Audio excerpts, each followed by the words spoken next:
All right, brought that beast Kenwood KR 9600 out. So going to start going through this one, seeing what all it needs. It plays, but it cuts in and out. Some lights. There's some upgrades I want to do. But yeah, I'm gonna start going through this one. If you have, I'll post this little short intro video, and if you have any specific questions on the Kenwood KR 9600 that you'd like me to try to touch base on, I will try to help and answer those questions. And so yeah, quick little intro video to what's going up next. All right, see ya. A quick add-on. Here is the Kenwood KR 9600 lit up with incandescent bulbs. I'm going to put LEDs into this. I think the LEDs come out really nice on these. So I'm just going to use this for a point of reference, and then I'll do one with it at the end. I'll try to put these two videos together and do a little comparison, and people can let me know what they think. Okay, have the cover off. Just wanted to show. Thing's a monster. But yeah, she's dirty inside. I put a little piece of tape here because what I'm going to do first is actually I'm going to start with the lights. I'm kind of excited to get that part done. So what I do to get this board flipped out, give me some room, I'll secure the tuner gang into place. I'm going to take off this screw right here with this little, with the wheel, so I can have a little more flexibility in the string here. And then there's these little like push pegs on the back here that, expand when you get them in and out of the hole. They're not screws, they're plastic with like little V's on them. So I'm gonna get those out and get to the lights. But yeah, move the string so I can get this board and flip it so I can work on it easier.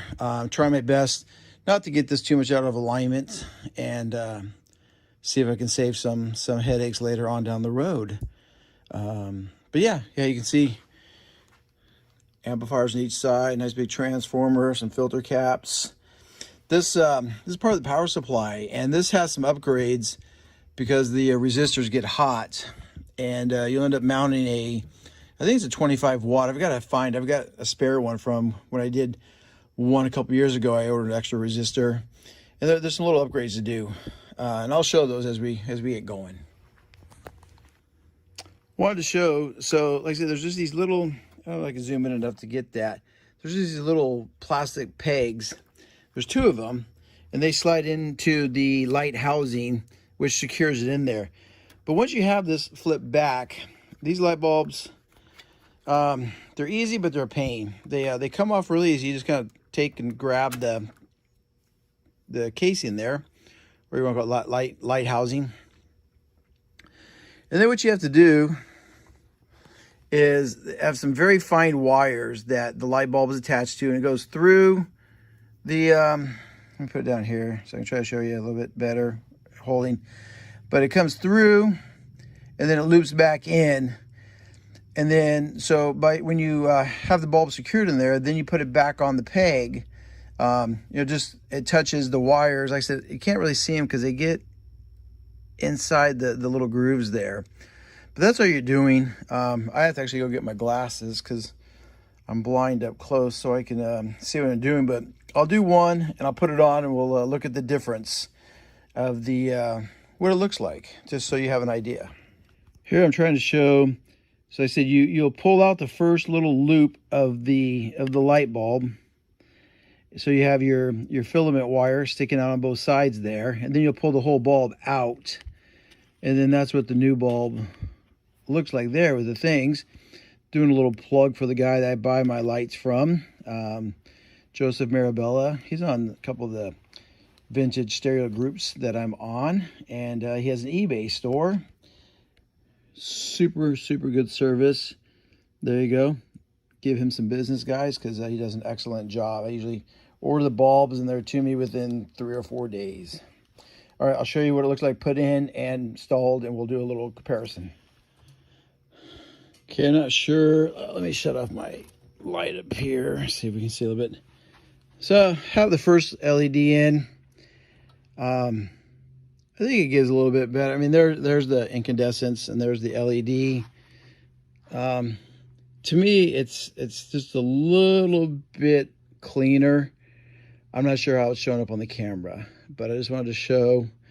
And to do these, like I said, you usually I have a little scribe, but I don't know where it's at right now. So I just got a little paper clip, and then you can pick the one end of the loop out, and then you can pull the bulb out. And then as you put the new one in, you'll put the two prongs through the inner part, or the outer part, no, inner part. And then they'll be sticking out the back of that plastic part. And then I use a very small, skinny pair of needle nose to grab it, make my loop, and put it back in. So it's like I said, they're easy but hard. You know that old saying, yes but no. They're not tough, and once you saw it in person, you'd catch on and get it. So I'll finish those up. Actually, I'll do two more. I'll put it back in, and we'll look at the from the front through the faceplate and see what we think. Okay, have 3 on the left changed, and the 3 on the right are still. I can definitely see the difference. Hopefully, you can see the difference. Just gives it a little more pop, and it's just the radio dial indicator. I haven't done the meters or the signal tuning thing yet, but yeah, I know LEDs aren't for everybody. I know on some, it can really make them look, I don't want to say washed out, but just overly bright. On some of the Marantzas, they look overly bright. But on the Kenwood, like I said, I think it just gives it a little bit more blue pop, and I like it. So let me know what you think. I don't want to start a big old debate, but it's nice to hear everybody's opinion.